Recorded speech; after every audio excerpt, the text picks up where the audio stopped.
जय जय शङ्कर हर हर शङ्कर जय जय शङ्कर हर हर शङ्कर जय जय शङ्कर हर हर शङ्कर जय जय शङ्कर. குரு தெய்வத்தின் குரல் 4ஆம் பாகம். குருகுலம் கடிகாஸ்தானம். பௌத்தம் சமணம் தேசிய ரீதியில் என்றுமே ஊன்றவில்லை. ஆக பௌத்த சமண மதங்களினால் பெரிய அளவுக்கு ஹிந்து சமூக கட்டுக்கோப்பு பாதிக்கப்படவே இல்லை. சமூக விஷயமில்லாமல் சமய சம்பந்தமாகவே பார்த்தாலும் அதிலே விசேஷ ஈடுபாடுள்ள பிராமணர்களும் இதரர்களும் அப்படியே போய் அந்த மதங்களில் சேர்ந்து விடாமல் தங்கள் தாய் மதத்திலேயே தான் இருந்து வந்திருக்கிறார்கள். கூன்பாண்டியன் சமணத்தில் சேர்ந்த பின்னும் கூட அவனுடைய சாக்ஷாத் பத்னியான மங்கையர்க்கரசியும் முக்கிய மந்திரி குலச்சிறையாரும் அதிலே சேராமல் தானே இருந்திருக்கிறார்கள்.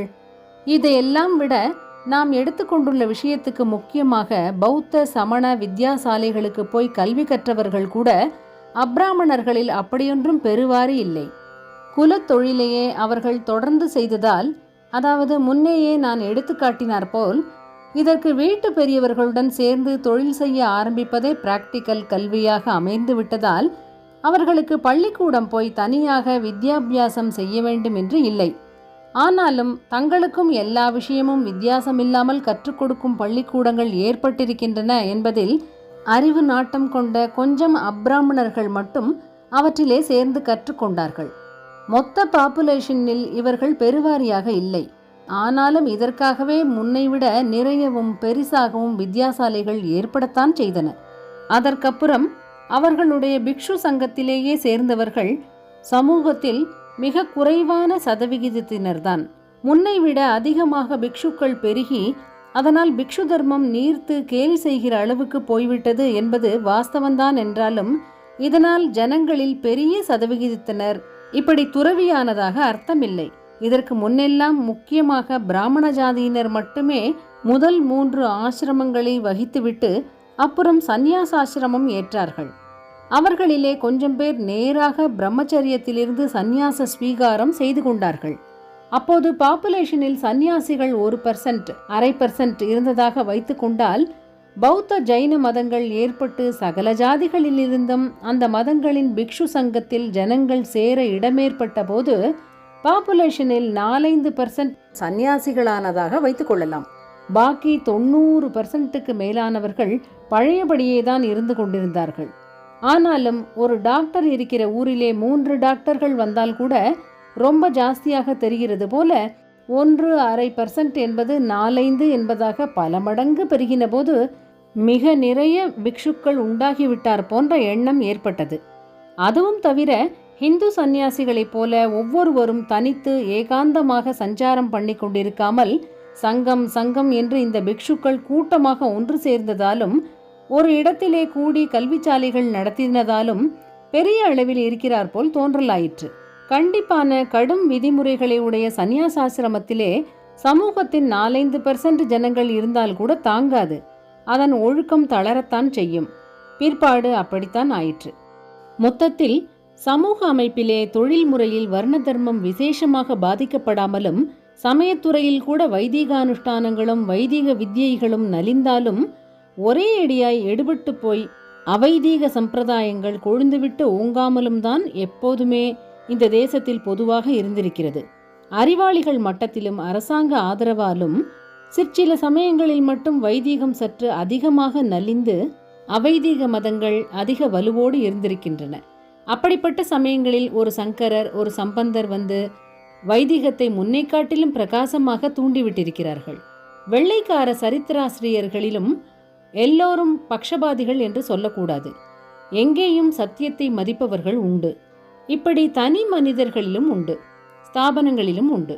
ஆக்ஸ்போர்ட் யூனிவர்சிட்டிக்காரர்கள் இருக்கிறார்கள். அவர்கள் எதையும் ஆதாரபூர்வமாக நிஷ்பக்ஷபாதமாக ஆராய்ந்து எடுத்துச் சொல்கிறவர்கள் என்று பெயர் வாங்கியவர்கள். அவர்கள் ஏதாவது ஒரு விஷயம் பற்றி ஒரு சமயம் ஒரு புஸ்தகம் போட்டால் அதை அதோடு தீர்ந்து விட்டது என்று விட்டுவிட மாட்டார்கள். அப்புறமும் அந்த விஷயத்தை ஆராய்ச்சி பண்ணிக்கொண்டே இருப்பார்கள்.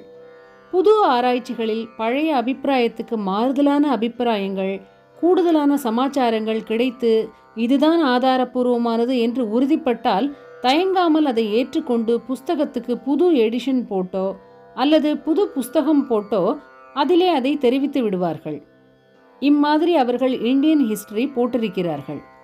குறிப்பு: ஸ்ரீசரணர்கள் குறிப்பிடுவது வின்சென்ட் ஸ்மித் எழுதிய த ஆக்ஸ்போர்ட் ஹிஸ்டரி ஆஃப் இந்தியா என்ற நூலாக இருக்க வேண்டும் என்று சரித்திர பேராசிரியர் ஒருவர் தெரிவிக்கிறார். அடுத்து ஸ்ரீசரணர் கூறுவது அந்நூலில் பின்வரும் பகுதியை அடிப்படையாக கொண்டிருக்க வேண்டும் என்று எடுத்து காட்டுகிறார். It must be clearly understood that Brahmanical Hinduism continued to exist and to claim innumerable adherents throughout the ages. It may well be doubted if Buddhism can be correctly described as having been the prevailing religion of India as a whole at any time. The phrase Buddhist period to be found in many books is false and misleading. Neither a Buddhist nor a Jain period ever existed.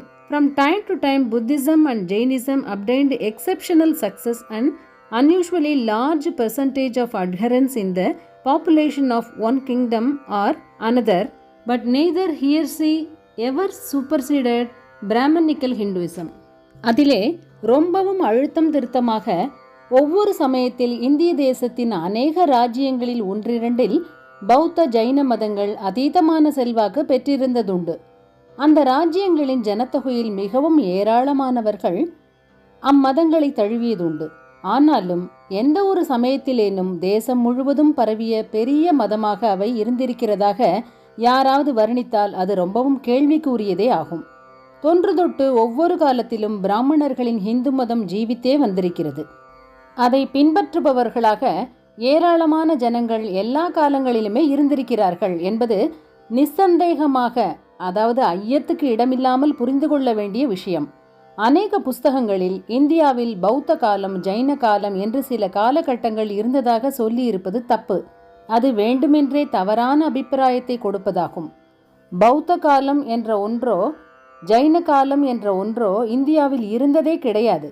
அவை ஓரொரு ராஜ்யங்களில் ரொம்பவும் கையோங்கினாலும் கூட ஹிந்து மதத்தை அடியோடு பின்னே தள்ளி அதனிடத்தை தாங்கள் பிடித்து கொண்டதாக ஒருபோதும் நடந்ததில்லை என்று கண்டிருக்கிறது.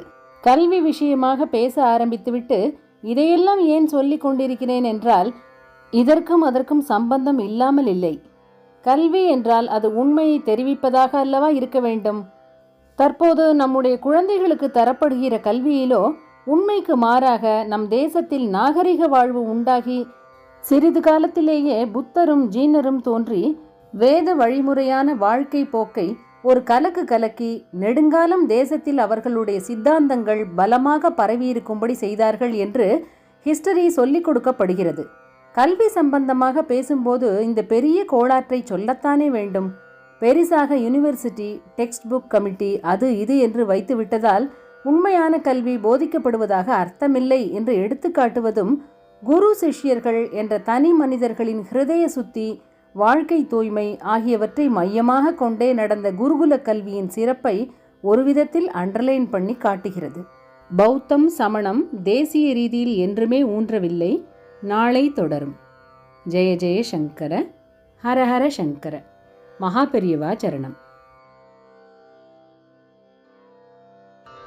जय जय शंकर हर हर शंकर जय जय शंकर हर हर शंकर जय जय शंकर हर